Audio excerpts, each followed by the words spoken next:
Bienvenidos caminantes en busca de la verdad. Hoy vamos a adentrarnos en una historia épica que no solo cambió el curso de la historia del pueblo judío, sino que también resuena poderosamente con nuestras vidas hoy. El libro de Esther nos revela los eventos detrás de Purim, un festival lleno de victoria, valentía y la lucha por la supervivencia. En una época de oscuridad, bajo la opresión del imperio persa, un pueblo fue marcado para la destrucción. Pero lo que el enemigo no sabía es que el Dios de Israel estaba orquestando algo mucho más grande.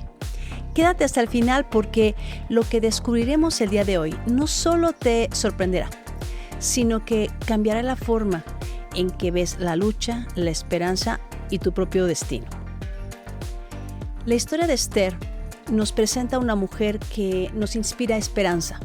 Es un libro único, con una narrativa muy peculiar, en cierto sentido independiente de la historia bíblica primaria, con unos pocos capítulos, una trama complicada y que al final resuelve de una manera espectacular la crisis de muerte que se avecinaba y nos presenta con claridad una verdad sobre la providencia divina. Y sutilmente nos expresa lo que significa la poderosa intervención de Dios. Curiosamente, ni Esther ni el libro de Ruth van a proclamar que han hablado directamente con Dios. No tienen visiones, no suceden milagros portentosos, por lo menos no al estilo de lo sobrenatural de las plagas de Egipto o con la pirotecnia del monte Sinaí. En el caso de Esther, ni siquiera se menciona el nombre de Dios. El libro de Esther nos recuerda que aunque Dios esté en silencio, sigue actuando y que los milagros siguen sucediendo como susurros celestiales. El libro de Esther es colocado dentro del canon en nuestra Biblia en la sección histórica. Aunque sucede en el tiempo de Asuero, rey de Persia, el libro está después de Esdras y Nehemías, lo que implica ese periodo.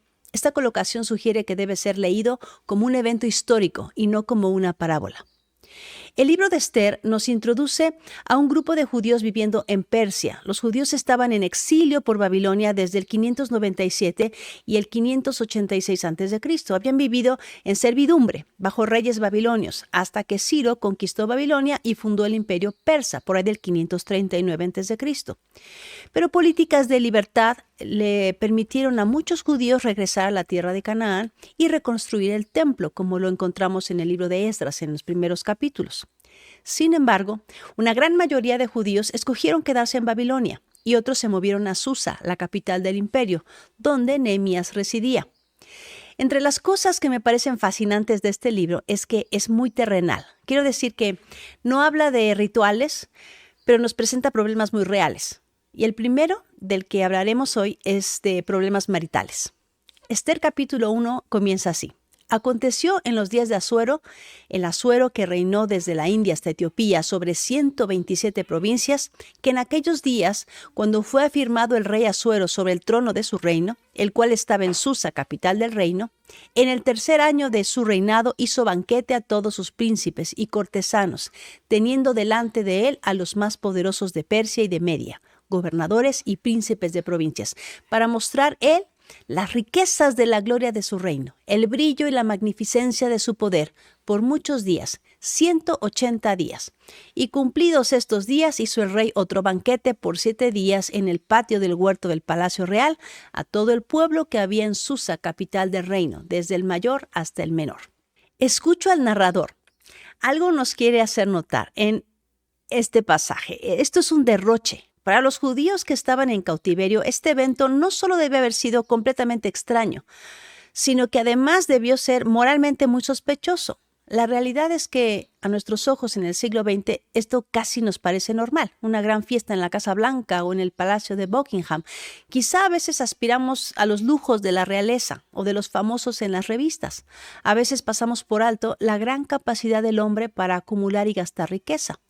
Y cuando terminan los días de fiesta, estos 6 meses de esplendor en los que hizo alarde de la tecnología, la ciencia, las artes y todo lo que había obtenido de todas estas culturas diferentes que ahora eran suyas, toda la propiedad intelectual de estas culturas, los artesanos, sus libros, hizo un banquete de 7 días en el patio del jardín de su palacio.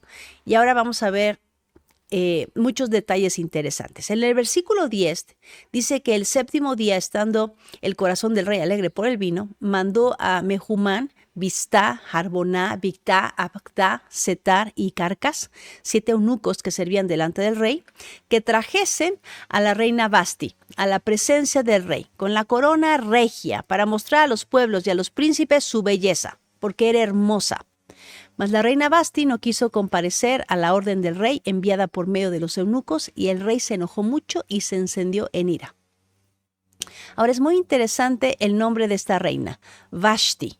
Vashti significa belleza. Vashti era una mujer de belleza cautivadora. La reina también hizo un banquete para las mujeres, dice la historia, en la casa real, que pertenecía a la corte. Ella vive en el palacio del rey, pero él le dio todo para organizar una fiesta por 7 días para las mujeres. Cualquier cosa que quisieran, nada estaba restringido para ellas. Este era un gran honor. Iban a colocarle la corona real y presentarla delante del pueblo y los príncipes para que admiraran su belleza. Era la más hermosa de todas. Era impresionante. La belleza más impresionante de todo el imperio. Y al rey se le apetece traerla y darle un lugar de honor, porque seamos realistas, era su trofeo. Podría tener a cualquier novia y ella era su joya más hermosa. Pero veremos que a veces la belleza es solo superficial. La reina Vashti se negó a venir cuando el rey se lo ordenó. Le mandó un mensaje a través de sus eunucos. No sabemos la razón de su desdén. Ni el rey sabe, ni a nosotros nos lo dice el narrador. Simplemente dijo que él no. Pero eso provocó que el rey ardiera en ira. ¿Por qué? No dice el narrador la razón de la negativa de Vashti. La falta de información es importante. El narrador quiere que unamos puntos, que creemos nuestra propia hipótesis. Usualmente nuestra hipótesis refleja nuestro punto de vista o nuestra experiencia condicionada. Cualquiera que fuera su excusa, Vashti cometió un grave error. Pero claro que el rey iba a arder en ira. ¿Cómo pudo hacerle eso? Puedo escucharlo gritando, yo soy el emperador, siempre consigo lo que quiero.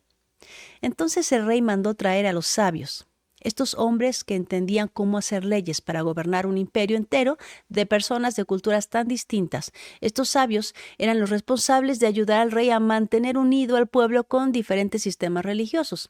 Algo que veremos una y otra vez en las leyes de Persia es que estas leyes son irrevocables. Si las leyes hubieran sido alterables en el reino de Jerjes, el decreto que sucederá más adelante podría ser revocado. Es interesante que leyes de hombres tengan estas características, y a veces no consideramos que las leyes divinas tienen las mismas condiciones. Son irrevocables, no se pueden traspasar y no se deben traspasar.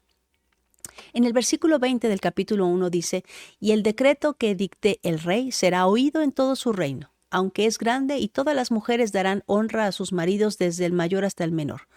Agradó estas palabras a los oídos del rey y de los príncipes, e hizo el rey conforme al dicho de Memucán. Pues envió cartas a todas las provincias del rey, a cada provincia conforme a su escritura y a cada pueblo conforme a su lenguaje, diciendo que todo hombre afirmase su autoridad en su casa y que se publicase esto en la lengua de su pueblo.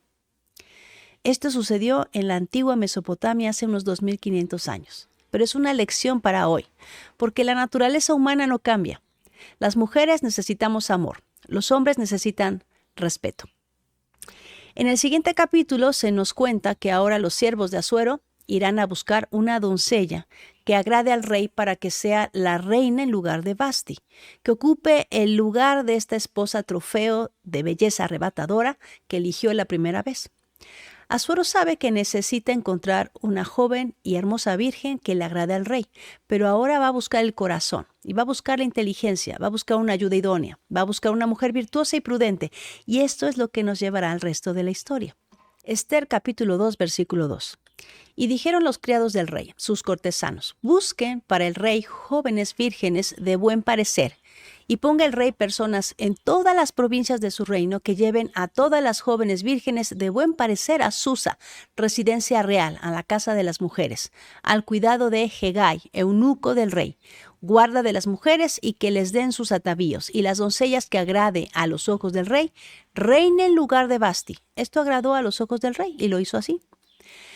Lo que sucede a continuación es que comienza un desfile de belleza. Las mujeres más hermosas del imperio serán traídas a Susa para el primer concurso de Miss Universo. Y en los siguientes versículos conoceremos a nuestros personajes principales.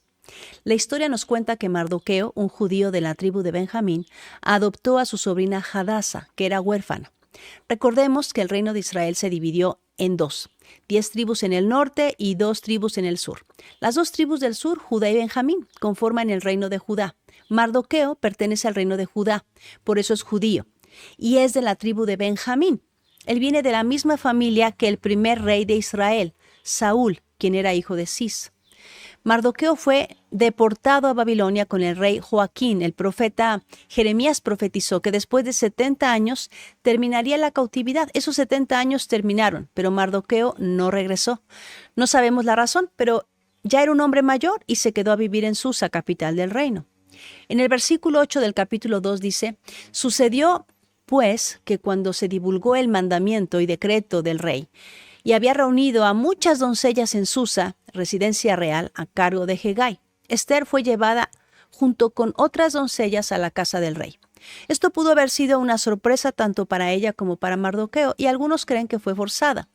En Persia existía una ley que obligaba a las doncellas a presentarse ante los varones para ser elegidas como esposas, comenzando por las más bellas, cuyo precio era alto, y terminando con las menos agraciadas, cuyo pago provenía del precio de las primeras. En el caso de Ester, solo una sería reina, mientras que las demás serían concubinas. Mardoqueo instruyó a Hadasa que no declarara a qué pueblo pertenecía, y cuando llegó al palacio halló gracia ante los ojos del jefe de los eunucos, Hegai.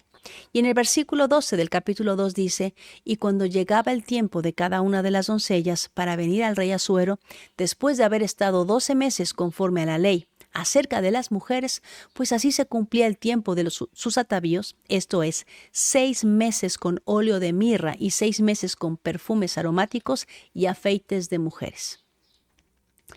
La vida de Ester y de su primo Mardoqueo no va a ser nada fácil. Tendemos a romantizar la vida en el palacio, pero ser sometida a un concurso de belleza donde te ponen una sustancia abrasiva en la piel por un año, en la que formarás parte de un harén y pasarás quizá una noche con el rey, y esa será probablemente toda la vida marital que tendrás, viviendo en un país extranjero, con costumbres distintas, sin importar cuán brillante seas, la realidad es que hay dolor y maldad afuera, y en ocasiones los amigos se convierten en enemigos. Dice el versículo 15, cuando le llegó a Ester, hija de Abihail, tío de Mardoqueo, quien la había tomado por hija, el tiempo de venir al rey, ninguna cosa procuró sino lo que dijo Hegai, eunuco del rey, guarda de las mujeres, y ganaba Ester el favor de todos los que la veían. Ester, con sabiduría y humildad, decidió seguir el consejo de Hegai, el eunuco encargado de las doncellas, al reconocer la experiencia de alguien que conocía el corazón del rey y el protocolo del palacio. Entonces ella mostró una actitud de respeto y discernimiento. Imagina a Ester observando con atención cada detalle que Hegai le indicaba. Con esta actitud de mansedumbre y prudencia, era inevitable que conquistara el favor y la admiración de todos los que la rodeaban. Una verdadera reina en formación. Cuando llegamos al versículo 16, dice: fue pues Ester llevada al rey Asuero a su casa real en el mes 10, que es el mes de Tebet, en el año 7 de su reinado. Y el rey amó a Ester más que a todas las otras mujeres, y halló ella gracia y benevolencia delante de él más que todas las demás vírgenes, y puso la corona real en su cabeza, y la hizo reina en lugar de Basti. Hizo luego el rey un gran banquete a todos sus príncipes y siervos, el banquete de Ester, y disminuyó tributos a las provincias, e hizo y dio mercedes conforme a la generosidad real. Ester ahora es la reina de Persia, y su vida va a dar un giro de 180 grados. Y el capítulo termina explicándonos que Mardoqueo un día escucha un complot para matar al rey. Este lo denuncia a la reina Ester, y una vez que se hizo la investigación, los 2 eunucos fueron colgados y el caso se escribió en el libro de las crónicas del rey. Dice el capítulo 3, versículo 1. Después de estas cosas, el rey Asuero engrandeció a Amán, hijo de Amedata, Agageo, y lo honró, y puso su silla sobre todos los príncipes que estaban con él. Y todos los siervos del rey que estaban a la puerta del rey se arrodillaban y se inclinaban ante Amán, porque así lo había mandado el rey, pero Mardoqueo ni se arrodillaba ni se humillaba. El narrador acaba de presentarnos al villano de la historia, Amán, hijo de Amedata, Agageo. Y aquí tenemos una clave que es muy importante para entender el lugar de este libro en la historia y la razón por la que la obediencia a las instrucciones de Dios es tan importante. Amán es parte de la corte del rey Jerjes o Asuero, y por alguna razón es promovido a una alta posición en el reino. No se nos da la razón, simplemente ahora está en esta posición de poder y este rey caprichoso ahora le da su favor a este hombre. Mardoqueo amaba al Dios de Abraham, Isaac y Jacob, y por esta razón estaba determinado a no postrarse delante de ninguna imagen, ni delante de ningún hombre, y su determinación provenía de su fe en Dios. No efectuó una encuesta de opinión antes de decidir cuál era el curso más seguro o popular a seguir. Por el contrario, tuvo el valor de enfrentar las circunstancias solo. Los que hacen lo correcto no siempre hacen lo que es popular. Es posible que los que hacen el bien sea la minoría, pero obedecer a Dios es más importante que obedecer a la gente. Por alguna razón, el autor del libro de Esther decidió mencionar que Amán era agageo, conectándolo ya fuera físicamente o espiritualmente con los antepasados de Amán, quienes eran antiguos enemigos de Israel. Cuando el pueblo de Dios entró en la tierra prometida, Dios le dio una instrucción a Israel: borrarás la memoria de Amalek debajo del cielo. ¿Por qué? La Torá, los 5 libros de Moisés, tiene la respuesta. Por eso la historia es tan importante. En Éxodo 17:8 dice: entonces vino Amalek y peleó contra Israel en Refidim. Y dijo Moisés a Josué: escógenos varones y sal a pelear contra Amalek. Mañana yo estaré sobre la cumbre del collado y la vara de Dios en mi mano. E hizo Josué como le dijo Moisés, peleando contra Amalek, y Moisés y Aarón y Hur subieron a la cumbre del collado. Y sucedía que cuando alzaba Moisés sus manos, Israel prevalecía, mas cuando él bajaba su mano, prevalecía Amalek. Y las manos de Moisés se cansaban, por lo que tomaron una piedra y la pusieron debajo de él, y se sentó sobre ella. Y Aarón y Hur sostenían sus manos, el uno de un lado y el otro del otro. Así hubo en sus manos firmeza hasta que se puso el sol. Y Josué deshizo a Amalek y a su pueblo a filo de espada. Y el Señor dijo a Moisés: escribe esto para memoria en un libro. Y di a Josué que raeré de todo la memoria de Amalek de debajo del cielo. Y Moisés edificó un altar y llamó su nombre Yahweh Nissi. Y dijo: por cuanto la mano de Amalek se levantó contra el trono del Señor, el Señor tendrá guerra con Amalek de generación en generación. Con este contexto podemos entender la siguiente instrucción de la Torá. En el libro de Deuteronomio, en el capítulo 25:17 dice: acuérdate de lo que hizo Amalek contigo en el camino cuando salías de Egipto, de cómo te salió al encuentro en el camino y te desbarató la retaguardia, de todos los débiles que iban detrás de ti cuando tú estabas cansado y trabajado y no tuvo ningún temor de Dios. Por tanto, cuando el Señor tu Dios te dé descanso de todos tus enemigos alrededor en la tierra que el Señor tu Dios te da por heredad para que la poseas, borrarás la memoria de Amalek de debajo del cielo. No lo olvides. Pero si Dios ordenó destruir a los amalecitas, ¿qué hace un descendiente de Amalek en la corte de Persia? Sigamos indagando en la historia. Cuando llegamos al libro de Reyes encontramos esto: que después de que Israel se establece en la tierra prometida, vivieron por 400 años bajo el liderazgo de jueces, hasta que llegando el tiempo del juez y profeta Samuel, Israel solicitó tener un rey como el resto de las naciones. Y entonces, con todo el pesar de su corazón, Samuel ungió al rey Saúl, de la tribu de Benjamín. Aunque habían pasado tantos siglos, la palabra de Dios seguía vigente, y entonces un día el Señor le ordenó a Saúl terminar lo que seguía pendiente. Y dice así el primer libro de Samuel 15:1. Después Samuel dijo a Saúl: el Señor me envió a que te ungiese por rey sobre su pueblo Israel. Ahora pues, está atento a las palabras del Señor. Así ha dicho el Señor de los ejércitos: yo castigaré lo que hizo Amalek a Israel, al oponérsele en el camino cuando subía de Egipto. Ve pues y hiere a Amalek y destruye todo lo que tiene, y no te apiades de él. Mata a hombres, mujeres, niños, y aún los de pecho, vacas, ovejas, camellos y asnos. Saúl pasó lista su ejército y fue a hacer guerra contra los amalecitas. El juicio estaba decretado y había llegado al colmo, así que le correspondía al rey Saúl realizar el juicio contra esta nación perversa. Uno pensaría que 400 años después ya habría cambiado el corazón de los amalecitas. Pero la realidad es que los amalecitas eran una banda de terroristas, guerrilleros. Vivían de atacar a otras naciones para apoderarse de sus riquezas y sus familias.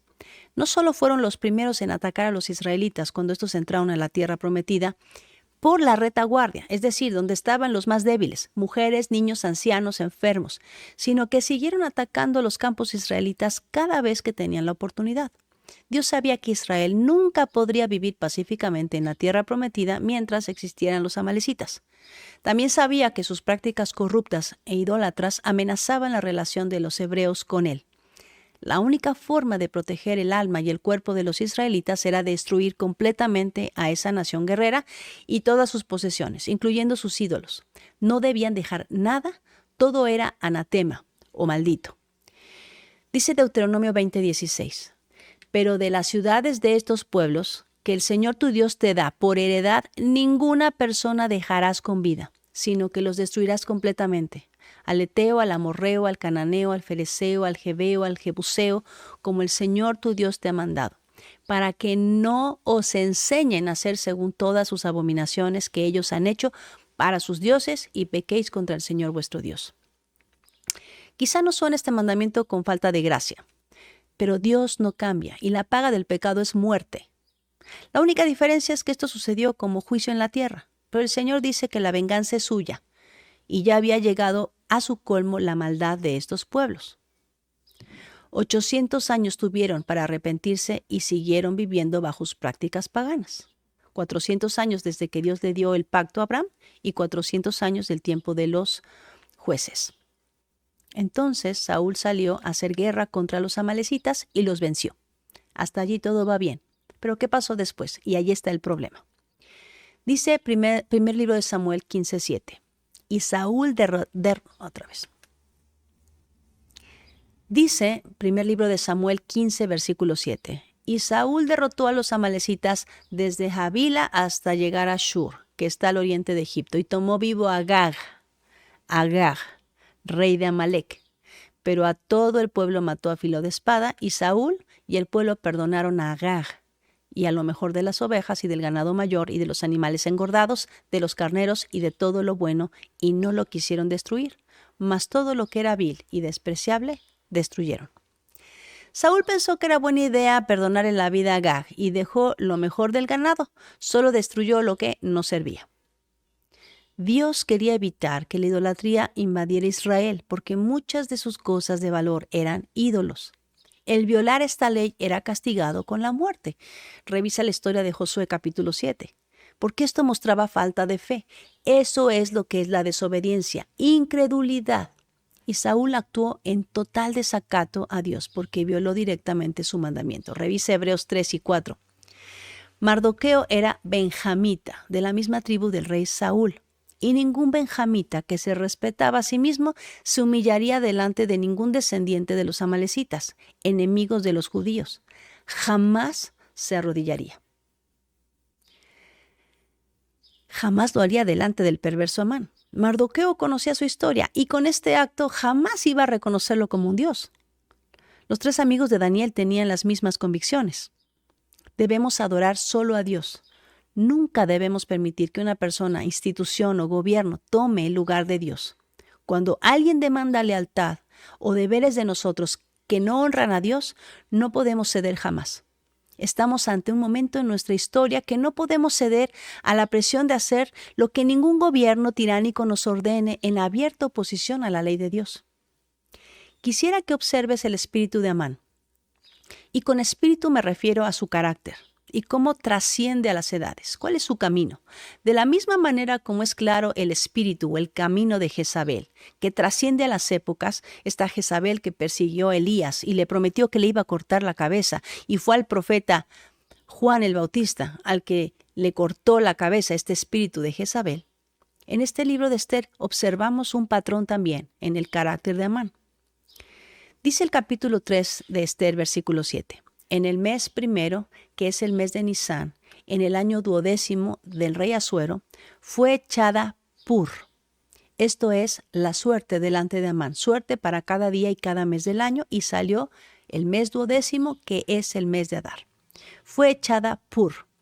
Esta palabra persa para suerte, algo así como arrojar un dado para dejar una decisión al azar, o al Dios que guía el azar,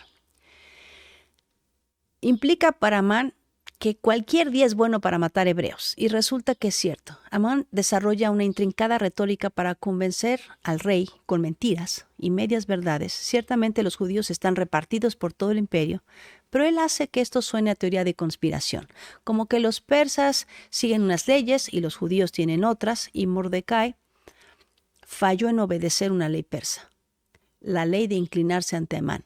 Así que no es bueno que el rey tolere eso. Amán transformó su propia queja en un problema para el rey. Y dice el versículo 8, y dijo Amán al rey Asuero: hay un pueblo esparcido y distribuido entre los pueblos en todas las provincias de tu reino, y sus leyes son diferentes de las que todo pueblo, y no guardan las leyes del rey, y el rey en nada le beneficia el dejarlos vivir. La acusación de Amán fue lo más peligrosa posible. Era una verdad a medias. En efecto, los judíos eran un pueblo esparcido, distribuido, y ciertamente tenían sus propias leyes. Pero en este punto, sus propias leyes no les estorbaban para ser leales súbditos y para guardar las leyes del rey.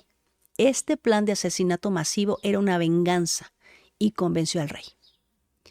El antepasado de Mardoqueo es Saúl, y eso significa que su prima Hadasa es parte de la realeza. Mardoqueo había sido llevado de Jerusalén con el cautiverio que había sido llevado con el rey de Judá, a quien Nabucodonosor, el rey de Babilonia, había llevado cautivo. Lo más terrible de la historia de Saúl y los amalecitas es que se repite. La Biblia lo dice: no hay nada nuevo debajo del cielo, y lo que fue, será.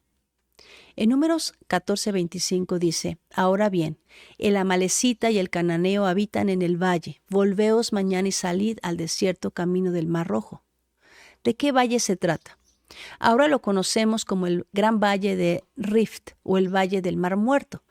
Pero ¿qué estaba sucediendo entre los cananeos en ese valle?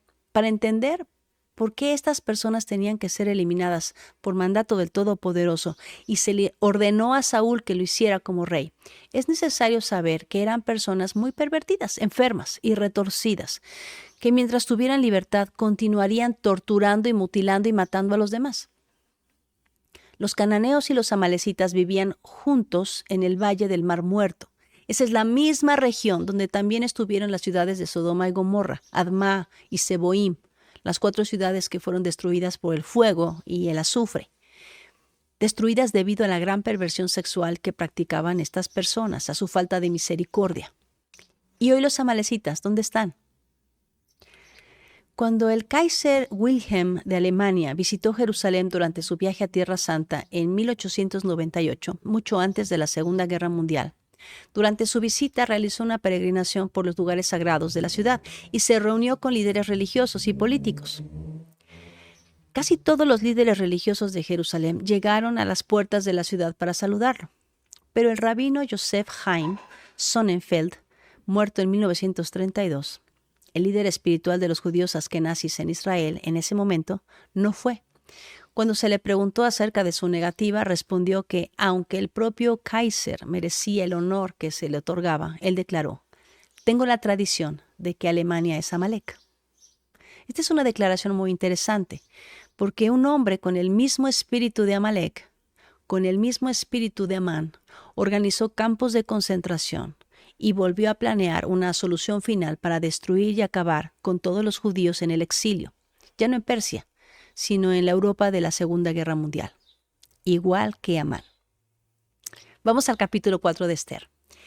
Luego que supo Mardoqueo todo lo que se había hecho, rasgó sus vestidos y se vistió de cilicio y de ceniza, y se fue por la ciudad aclamando con grande y amargo clamor. Esther aún no comprende el motivo del dolor de Mardoqueo, pero su corazón se conmueve al verlo vestido de cilicio. En su intento por aliviarlo, le envía ropa nueva, como si cambiar su apariencia pudiera sanar su alma. ¿Pero acaso no hacemos lo mismo a veces? Decimos a la gente: no llores, a quien sufre, como si contener las lágrimas fuera suficiente para calmar el dolor.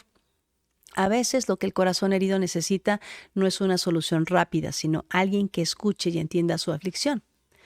Mardoqueo, por medio de Hatac, le dice todo lo que sabe que Amán pagaría con plata a cambio de la destrucción de los judíos, y le manda la copia del decreto. La finalidad es que Esther suplique al rey e interceda por su pueblo. Mardoqueo ve claramente que esta es la solución. Necesitamos a alguien muy cercano al rey que interceda por el pueblo para que el pueblo no muera. Y luego en el versículo 10 del capítulo 4 leemos: Entonces Esther dijo a Atac que le dijese a Mardoqueo: Todos los siervos del rey y el pueblo de las provincias del rey saben que cualquier hombre o mujer que entra en el patio interior para ver al rey sin ser llamado, una sola ley hay respecto a él: ha de morir, salvo que aquel a quien el rey extendiera el cetro de oro, el cual vivirá. Y yo no he sido llamada para ver al rey estos 30 días. Así que Esther conoce bien la ley persa que pondría en riesgo su vida. Y así se lo hace saber a Mardoqueo. Y esta es la respuesta de Mardoqueo. Y dijeron a Mardoqueo las palabras de Esther. Entonces dijo Mardoqueo que respondiesen a Esther: No pienses que escaparás de la casa del rey más que cualquier otro judío, porque si callas absolutamente en este tiempo, respiro y liberación vendrán de alguna otra parte para los judíos, mas tú y la casa de tu padre pereceréis. Y quién sabe si para esta hora has llegado al reino. ¿Crees que tus padres murieron porque así es la vida? ¿Creíste que convertirte en reina fue porque simplemente el rey te vio más hermosa que ninguna? Estas son las preguntas que tiene que hacerse Esther. ¿Crees que el rey no te ha mandado a llamar porque no se le ha ocurrido? Esther, Dios te ha puesto en este tiempo y en este lugar con un propósito divino. Tal como Esther fue elegida para salvar a su pueblo, no es casualidad lo que has tenido que vivir, ni los caminos que has recorrido. Todo ha sido parte del plan perfecto de Dios para que, en este momento crucial, tú seas luz, esperanza y un instrumento en sus manos. Para esta hora, mi hermano, tú has llegado. Esther había considerado primero la ley del hombre y el riesgo de morir, y ella no quiere morir. Pero Mardoqueo le muestra un propósito más grande que solo conservar la vida: dar respiro y liberación a todo un pueblo. Así que ella ha determinado poner su vida en riesgo con tal de ser el instrumento de Dios para traer ese respiro y liberación, porque es su responsabilidad. Y Esther dijo que respondiesen a Mardoqueo: Ve y reúne a todos los judíos que se hallan en Susa, y ayunad por mí, y no comáis ni bebáis en 3 días, noche y día. Yo también con mis doncellas ayunaré igualmente, y entonces entraré a ver al rey. Y aunque no sea conforme a la ley, y si perezco, que perezca. ¿Te imaginas esos 3 días de ayuno? ¿Puedes ver a todo un pueblo ayunando, clamando al Señor, suplicando por liberación? Hay una promesa del Señor en su ley, que aquel que clama, aquel que le busca, el Señor le responde. Luego Esther puso manos a la obra. Dice el versículo 11: Aconteció que al 3er día se vistió Esther su vestido real y entró en el patio interior de la casa del rey, enfrente del aposento del rey. Y estaba el rey sentado en su trono en el aposento real, enfrente de la puerta del aposento. Y cuando vio a la reina Esther, que estaba en el patio, ella obtuvo gracia ante sus ojos. Y el rey extendió a Esther el cetro de oro que tenía en la mano. Entonces vino Esther y tocó la punta del cetro. Ella estaba protegida, había encontrado gracia, y ahora su plan para rescatar a los judíos en todo el imperio comenzaría invitando al rey a un banquete. Y durante el banquete le dará a conocer su petición. El rey está tan intrigado que le ofrece la mitad del reino. Pero Esther quiere salvar a todo el pueblo, no solo la mitad. Esther invita también a Amán a este banquete. Esto hace que éste se sienta muy confiado. ¿Cuál es el problema de Amán? Amán no tiene contentamiento. ¿Y por qué? Porque no tiene lo que quiere. ¿Y qué quiere? Reconocimiento, alabanza, exaltación. Y lo que sucede en un corazón codicioso es que rápidamente se convierte en vengativo, soberbio e hipócrita. En un giro inesperado, resulta que se encuentra el rey con la historia en sus crónicas de que Mardoqueo le había salvado la vida.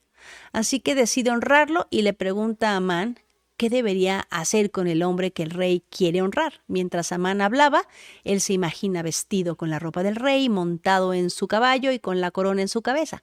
Y así descubrimos el corazón de Amán. Tan satánica su intención como la de su padre el diablo. Y por su propia boca termina siendo él el que conduce el caballo de Mardoqueo. Dice el capítulo 6, versículo 11 de Esther: y Amán tomó el vestido y el caballo y vistió a Mardoqueo y lo condujo a caballo por la plaza de la ciudad e hizo pregonar delante de él: así se hará al varón cuya honra desea el rey. Quisiera hacer un énfasis en algo que es muy interesante en el libro de Esther. Y es que de alguna manera parece que Dios está oculto en este libro. El estado de aniquilación de los judíos es inminente, pero ningún milagro hace su aparición en este relato. Ni siquiera el nombre de Dios es mencionado una sola vez. Y parece que esta omisión es deliberada. Nuestra heroína y el pueblo de Dios logran ser salvados con una silenciosa presencia de Dios. ¿Recuerdas cuál es el nombre hebreo de nuestra heroína? En hebreo es Hadassah. Hadassah significa mirto, que es un arbusto que tiene una hermosa flor blanca que produce un delicioso aroma, y sus ramas pueden ser usadas en la celebración de la fiesta de tabernáculos, lo cual es precioso si revisas Nehemías 8:15. Pero su nombre persa es Esther, y aunque es persa, en hebreo tiene un interesante significado. Esther se deriva de la raíz satar, que significa ocultamiento. Este libro se trata del ocultamiento de Dios, justamente. ¿Por qué se ocultó Dios de su pueblo? La razón por la que la casa de Judá terminó en el exilio fue por idolatría. Y la Torá dice cuáles son las consecuencias. En Deuteronomio 31:17 dice: y se encenderá mi ira contra él en aquel día. Los abandonaré y esconderé mi rostro de ellos. Será consumido y muchos males y tribulaciones vendrán sobre él, por lo que dirá en aquel día: ¿no será porque mi Dios no está en medio de mí que me han alcanzado estos males? El ocultamiento de Dios que fue profetizado por la Torá se hizo realidad para Israel debido a sus múltiples pecados. Contemplaron la destrucción del templo y de Jerusalén y el exilio de gran parte del pueblo. El libro de Esther nos cuenta sobre la tragedia. Este es el testimonio de la desgracia que viene como consecuencia de alejarnos de la presencia del Eterno. Cuando abandonamos a Dios, cuando nos levantamos ídolos producto de nuestra imaginación o de nuestro orgullo, terminamos en el exilio y allí solo hay silencio. Aunque Judá está viviendo las consecuencias de su pecado, el Dios de misericordia y de gracia, en silencio, y esta es la maravillosa paradoja del libro de Esther, está presente. Dios está presente, incluso cuando todo indica que está oculto. La historia continúa y en el capítulo 7 llegamos al segundo banquete. La historia nos cuenta que Esther revela la conspiración de Amán. Esther le explica al rey que el plan de destrucción tiene como objetivo principal matarla a ella y exterminar a su pueblo. Amán planeó destruirlo. Cuando Esther le explica al rey que el edicto que él había entendido como una reprensión en realidad era un plan de genocidio contra el pueblo al que ella pertenecía, se enfada. Si solo hubieran sido vendidos como esclavos, no diría nada, traería eso beneficio a Asuero. Pero el plan del opresor no calculó el daño al rey mismo. Esther enfrenta al rey y a Amán y presenta su caso.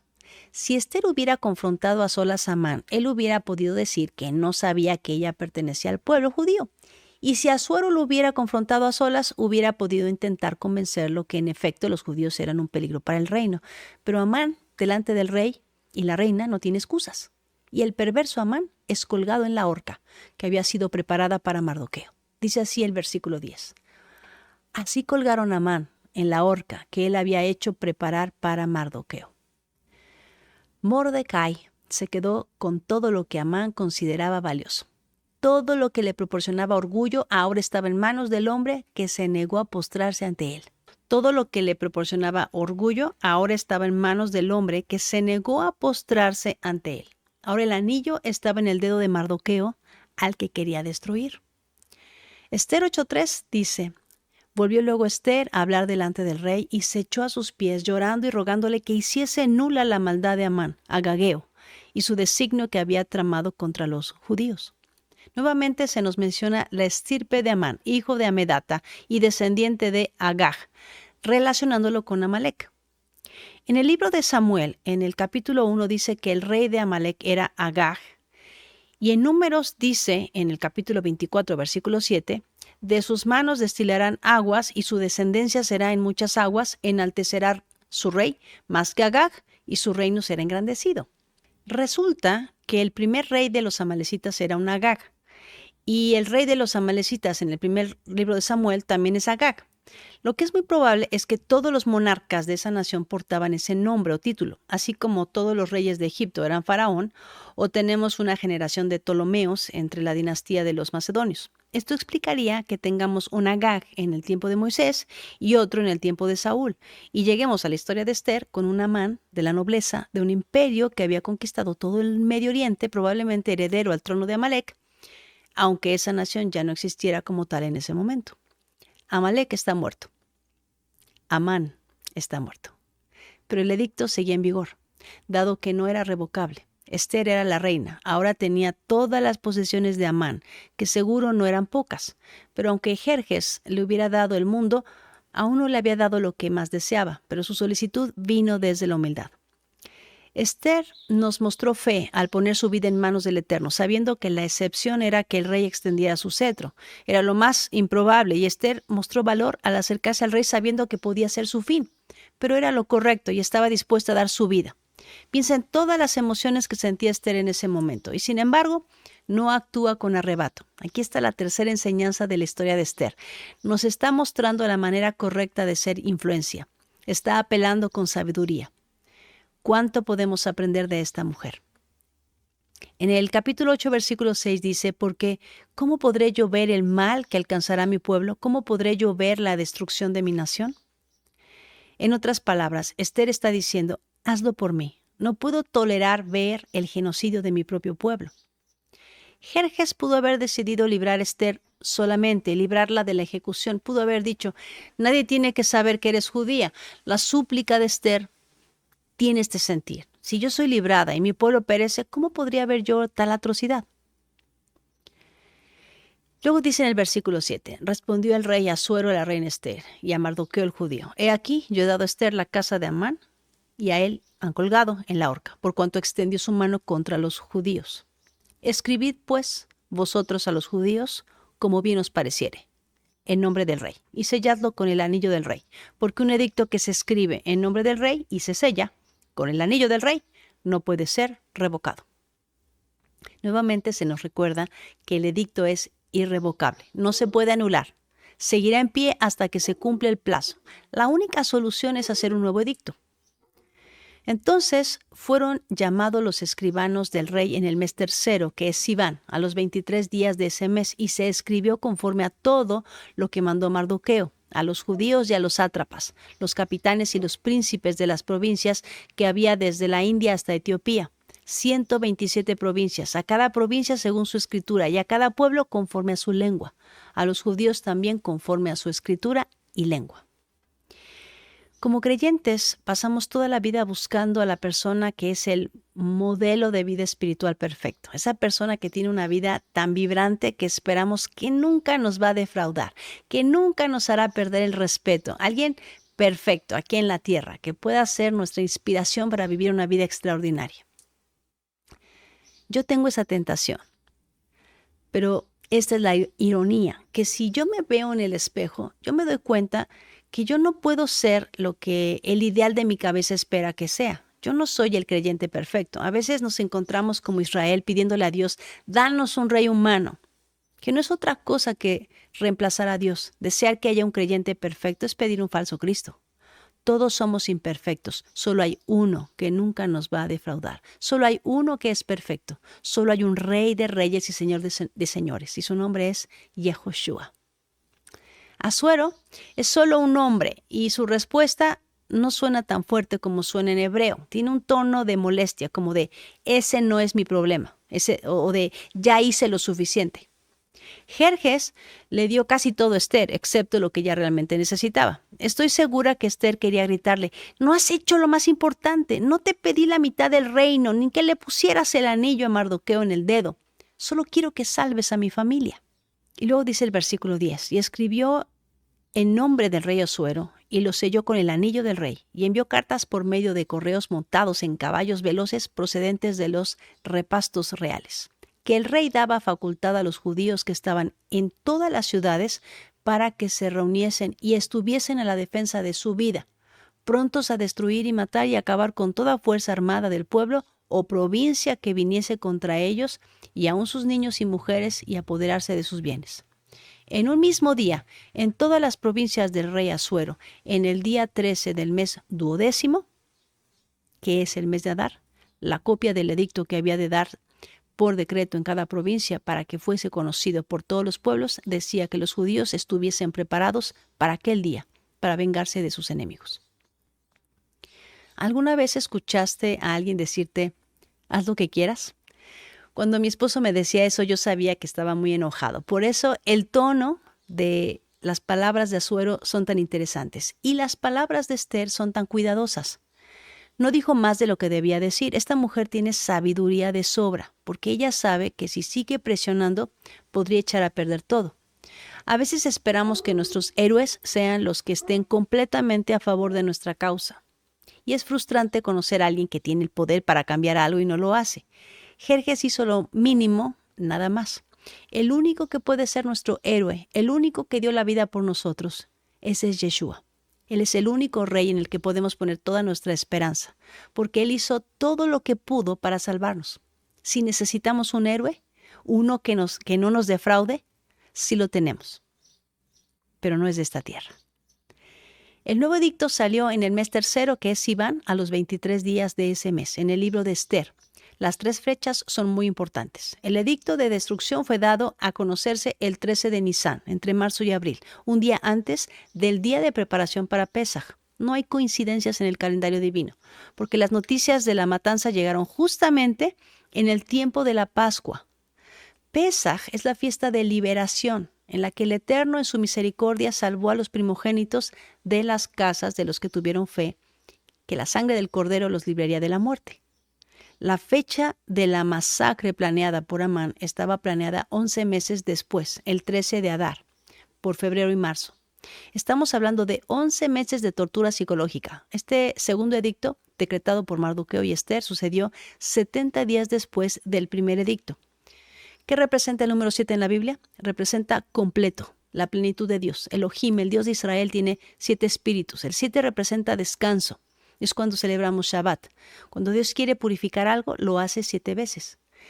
En el libro de Levítico, en el capítulo 4, dice en el versículo 16, y el sacerdote ungido meterá de la sangre del becerro en el tabernáculo de reunión, y mojará el sacerdote su dedo en la misma sangre, y lo rociará 7 veces delante del Señor hacia el velo. Cuando Dios nos protege perfectamente, lo hace por medio del número 7. En Deuteronomio 28:7 dice, el Señor derrotará a tus enemigos que se te levantaren contra ti, por un camino saldrán contra ti, y por 7 caminos huirán de delante de ti. El sacrificio de Pesaj sucede el 14 de Aviv, que es el número 7 multiplicado por 2. Es una sombra maravillosa de la salvación escondida en 2 eventos. La frase el reino de los cielos aparece en la Biblia 70 veces. Cuando Dios se muestra como rey en las Escrituras, aparece en la Biblia 70 veces. Jerjes no es el rey de la tierra. Yahweh es el rey de la tierra. Los descendientes de Shem, Ham y Jafet, los hijos de Noé, que repoblaron la tierra después del diluvio, formaron 70 naciones. Bajo el ministerio de Moisés, 70 ancianos sirvieron como Moisés, como jueces. Yeshua escogió 70 discípulos para ir a predicar. Coincidentemente, si acaso podemos decir que esto sucede como coincidencia, en el capítulo 20 de Éxodo, donde aparecen los 10 mandamientos, esto es el capítulo 70 de la Biblia. La profecía de Daniel de las 70 semanas anunció el fin del exilio que sucedería en el año 70 después de la deportación de Babilonia. En el año 70 después de Cristo, Jerusalén fue destruida por los romanos y los judíos nuevamente fueron esparcidos por todo el mundo. Muchas personas prefieren pensar en coincidencias que en providencia. Pero en esta historia de Esther, que el edicto de liberación fuera proclamado justamente 70 días después del primero es auténticamente un mensaje de que el Rey de Reyes está a cargo. Así que no hay coincidencia, sino pura providencia. Ahora lo que sigue es esperar del 3er al 12º mes, es decir, casi 9 meses, y en ese tiempo prepararse. Cierto que al recibir el segundo edicto los judíos celebraron, pero la incertidumbre del día 13 de Adar estaba latente, pues entraría en vigor ambos decretos, uno en contra de los judíos y otro a favor. Capítulo 9 de Esther dice, en el mes 12º, que es el mes de Adar, a los 13 días del mismo mes, cuando debía ser ejecutado el mandamiento del rey y su decreto, el mismo día en que los enemigos de los judíos esperaban enseñorearse de ellos, sucedió lo contrario, porque los judíos se enseñorearon de los que los aborrecían. El autor del libro no espera más y en este solo versículo resume todo. El pueblo unido, listo para defenderse, es apoyado por muchos que no son pueblo. El favor del Señor se ha inclinado hacia ellos y ahora Mardoqueo, el judío, se ha vuelto un hombre respetable y de autoridad. Y asolaron los judíos a todos sus enemigos a filo de espada, con mortandad y destrucción, e hicieron con sus enemigos como quisieron. En Susa, capital del reino, mataron y destruyeron los judíos a 500 hombres. Mataron entonces a Parsandata, Dalfón, Aspata, Porata, Adalía, Aridata, Parmasta, Arisai, Aridai y Vaisata, 10 de los hijos de Amán, hijo de Amedata, enemigo de los judíos, pero no tocaron sus bienes. El mismo día se le dio cuenta al rey acerca del número de los muertos en Susa, residencial real.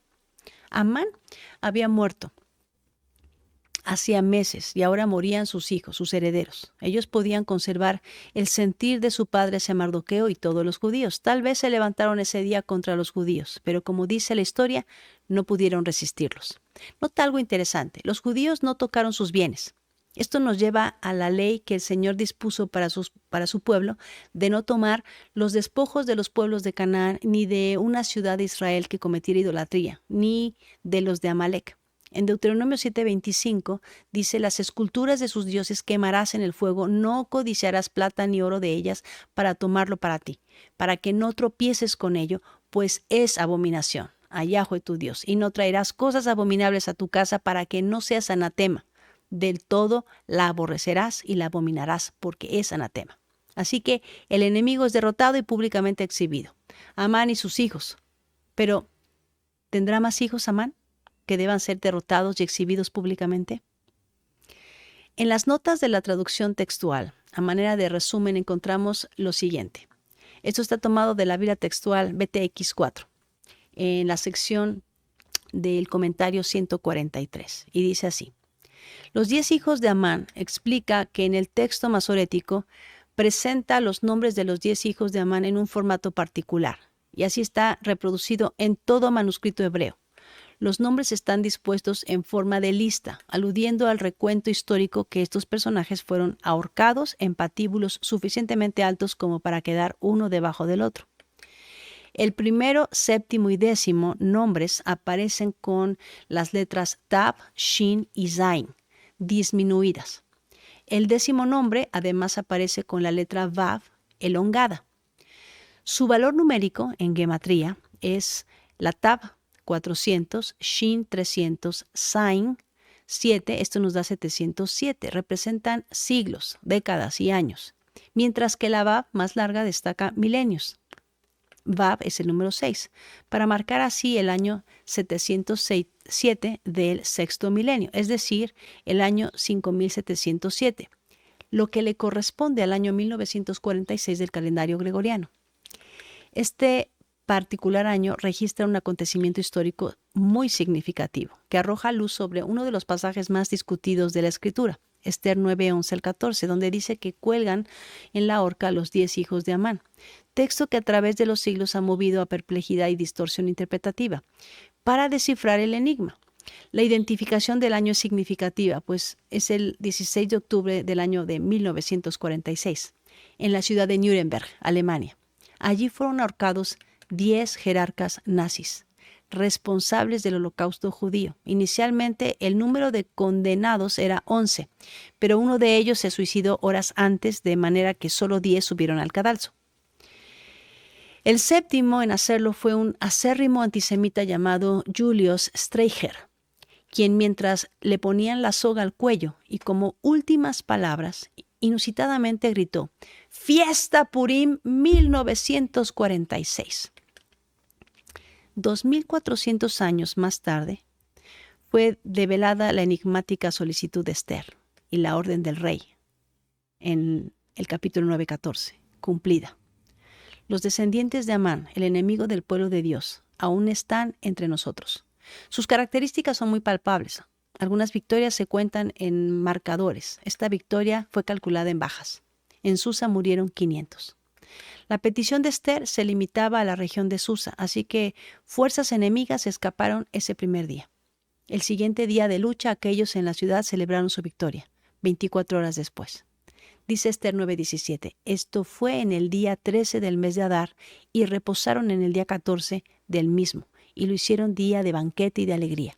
Pero los judíos que estaban en Susa se juntaron el día 13 y el 14 del mismo mes y el 15 del mismo reposaron y lo hicieron día de banquete y de regocijo. Los que perdieron la vida fueron los que se levantaron contra los judíos. El edicto solamente les dio el derecho de defenderse y aquí hay otro milagro. Porque la historia no dice cuántos judíos perecieron ese día, porque no hubo. Y luego en el versículo 20 del capítulo 9 dice, y escribió Mardoqueo estas cosas y envió cartas a todos los judíos que estaban en todas las provincias del rey Asuero, cercanos y distantes, ordenándoles que celebrasen el día 14 del mes de Adar y el 15 del mismo cada año. ¿Alguna vez has pensado que alguien más puede hacer la tarea que tú tienes delante mejor que tú? ¿Has hablado con mamás que tienen hijos con algún problema de salud severo y cuando las oyes hablar piensas, yo no podría hacer lo que ella hace? Cuando diagnosticaron a mi esposo de leucemia, yo pensé que yo no podría con la tarea. Y sin embargo, cuando estás en medio de la crisis te das cuenta que eres más fuerte de lo que piensas. Cuando Irán murió, yo no pensé que podía con la prueba. La historia de Esther me recuerda que los sucesos de cada día no son coincidencias y podemos al final alabar a Dios, porque aprendimos a confiar en Él después de la prueba. El rey David escribió en el Salmo 37, confía en el Señor y haz el bien, y habitarás en la tierra y te apacentarás de la verdad. Este evento para los judíos fue tan grande, tan especial, tan importante en su historia, que se convirtió en celebración anual. Desde hace 2400 años, cada año, los judíos recuerdan que hubo una ocasión en la que Amán quiso acabar con ellos y no pudo. Versículo 22 del capítulo 9 dice, como días en que los judíos tuvieron paz de sus enemigos y como el mes que de tristeza se les cambió en alegría y de luto en día bueno, que los hiciesen días de banquete y de gozo, y para enviar porciones cada uno a sus vecinos y dádivas a los pobres. Y los judíos aceptaron hacer, según había comenzado lo que les escribió Mardoqueo. Las fiestas son buenas, son buenos recordatorios para que no se nos olvide cómo Dios ha intervenido en nuestras vidas. En Levítico 23 tenemos 7 fiestas anuales, más una fiesta semanal, el día de reposo, que nos recuerda que Dios vive, que perdona, que rescata, que enseña, que volverá. Podemos celebrar nuestra liberación cada año en la fiesta de Pesaj. Podemos recordar que sobre nosotros había también una sentencia de muerte. Lo que hace de Esther una mujer memorable no es su belleza, y lo era. Tampoco fue su valor, y lo era. Sino la forma como manejó la situación difícil. Fue extraordinario. Pero eso no es lo que la hace memorable. ¿Cuál es la razón por la que tenemos un libro en la Biblia con su nombre y su historia? Esther y su vida es memorable porque Dios se acordó de un pueblo que lo había olvidado. Los judíos no celebran el día de la victoria contra sus enemigos. Ellos celebran el día que pudieron estar en paz en su casa. No hicieron un aniversario de la guerra, sino un aniversario del reposo. Todas las semanas tenemos batallas. Toda la semana tenemos tribulación. No celebramos la semana y las batallas ganadas en la semana. Celebramos el día que podemos descansar. Purim es una celebración de gozo, un día después del decreto de muerte que era irrevocable. El día de la muerte había pasado y el pueblo que estaba vivo celebraba el descanso. Purim, en ese sentido, es como un Shabbat. Cuando el enemigo ha venido a buscar tu destrucción, puedes ver cómo Dios ha frustrado sus planes. Hace 6 años, tras la muerte de mi esposo y de mi cuñado al día siguiente, pensé que mi vida y la de mi familia sería destruida. Pero yo puedo alabar, puedo clamar al nombre del Dios eterno, puedo conmemorar su victoria. No celebramos las batallas, celebramos la paz que produce el saber que nuestra alma cansada y desgarrada por las batallas de la vida y por nuestras propias transgresiones están de pie todavía gracias al sacrificio de Yeshua en la cruz. Tenemos descanso, podemos hacer fiesta. En el libro de Esther, 7 de los 10 capítulos incluyen un banquete. En hebreo el versículo 27 dice en una traducción mecánica: los judíos establecieron y aceptaron obligarse irrevocablemente a sí mismo y a sus descendientes la celebración de estos 2 días. La palabra irrevocable en la traducción del término hebreo abar es el mismo término que se estudia en Esther 1:19. Los judíos determinaron no cruzar esa fecha, sino celebrar su liberación en carácter de irrevocable. Es como si los judíos hubieran declarado: ustedes querían que fuéramos exterminados con carácter de irrevocable, nosotros vamos a celebrar nuestra supervivencia en carácter de irrevocable. Purim no está al mismo nivel de las fiestas bíblicas que se encuentran en Levítico 23. No es una fiesta ordenada por Dios, porque la única prioridad para Dios era la liberación de los judíos del cautiverio y preservarlos por amor a David, porque por medio de los judíos vendría un día nuestro Salvador. Las fiestas ordenadas en Levítico 23 tienen el propósito de bendecir a toda la humanidad. Purim fue establecida por los hombres para bendecir a Dios. Así que no sientas pena ni temor por tus hijos, porque el mundo en el que van a crecer no es el que era antes. Dios los creó y los llamó para el momento exacto en el que se encuentran. Su vida no es una coincidencia ni un accidente. Levántalos para que conozcan el poder en el que caminan aquellos que son hijos de Dios. Entrénalos en la autoridad de su palabra, como Mardoqueo a Esther. Enséñalos a caminar en fe, sabiendo que Dios tiene el control. Capacítalos para que sepan que pueden cambiar el mundo. No les enseñes a tener miedo y a desanimarse por cómo se encuentra el mundo, sino a tener esperanza de que pueden hacer algo al respecto. Cada persona a lo largo de la historia ha sido colocada en el tiempo en el que le correspondía de acuerdo al plan soberano de Dios. Él sabía que Daniel podía con la fosa de los leones. Él sabía que David podía con el gigante Goliat. Él sabía que Esther podía con Amán. Él sabía que Pedro podía con la persecución. Él sabe que tu hijo puede con cualquier desafío que enfrente en su vida. Él los creó y nos creó específicamente para este tiempo. Así que no tengas miedo por tus hijos, pero siéntete honrado de que Dios te eligió a ti para ser su padre o su madre. Enséñales el amor de Dios y compartirlo con otros. Acepta el desafío. Cría Danieles, Davides, Esteres, Pedros. Dios no se rasca la cabeza preguntándose qué va a hacer con este desastre de mundo. Él tiene un ejército que está levantando para hacer retroceder la oscuridad y darlo a conocer en toda la tierra. Así que no dejes que tu miedo robe la grandeza que Dios puso en tus hijos, en tu vida o en tu futuro.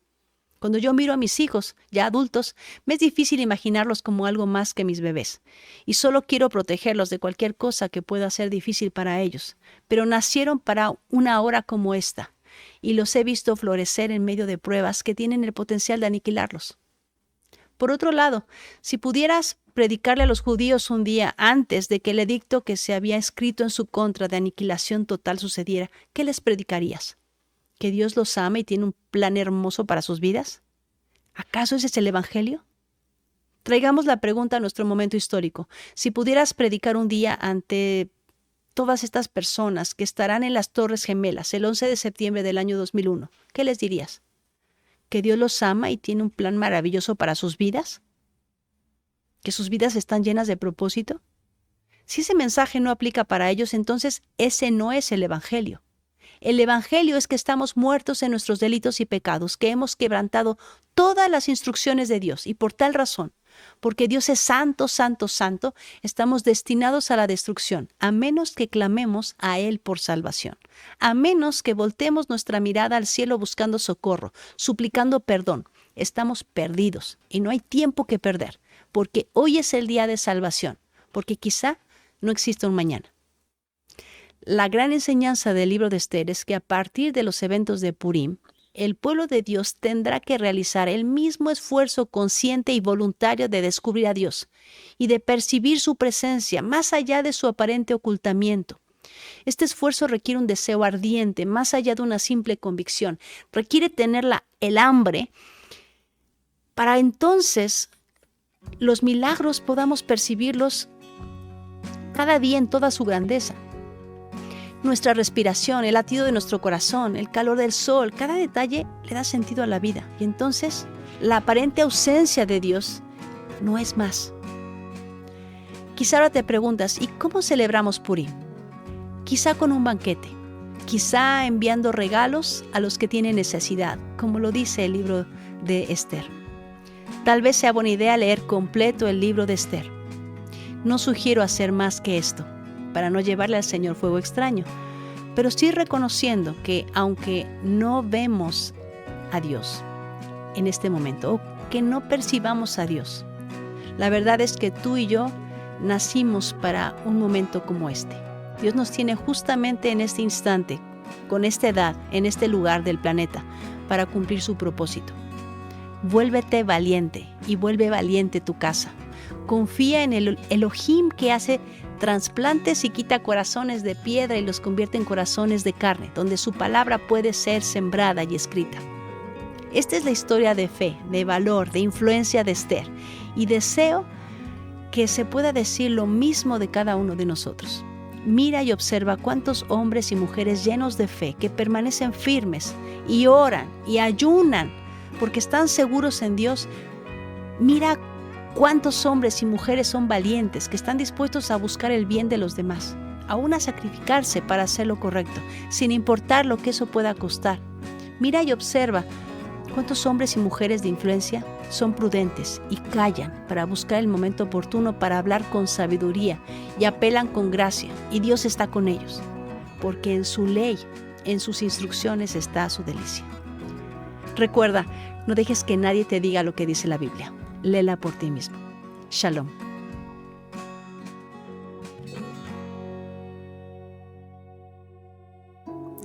Entre la Pascua y Pentecostés, en medio de la cosecha de cebada y trigo, surge la historia de una mujer moabita, Ruth. En mi nuevo libro, Ruth, tu manto sobre mí, te invito a profundizar en las capas y matices de esta poderosa historia. Ruth no es solo una historia de redención, es una pieza clave en el plan de Dios para las naciones. Con un enfoque histórico y gramatical, descubrirás cómo la vida de Ruth está conectada con nuestra propia redención. Desde las promesas hechas a Abraham hasta la Pascua que conmemoraba la libertad de Israel y el tiempo de los jueces, cada detalle en la historia de Ruth nos lleva a un amor divino que transforma vidas. Este estudio verso a verso es el recorrido perfecto para quienes aman la Biblia y desean ver sus conexiones ocultas. Ya disponible en Amazon. Que tu vida sea transformada como lo fue la de Ruth. Ruth, tu manto sobre mí. Sumérgete en esta aventura histórica y espiritual.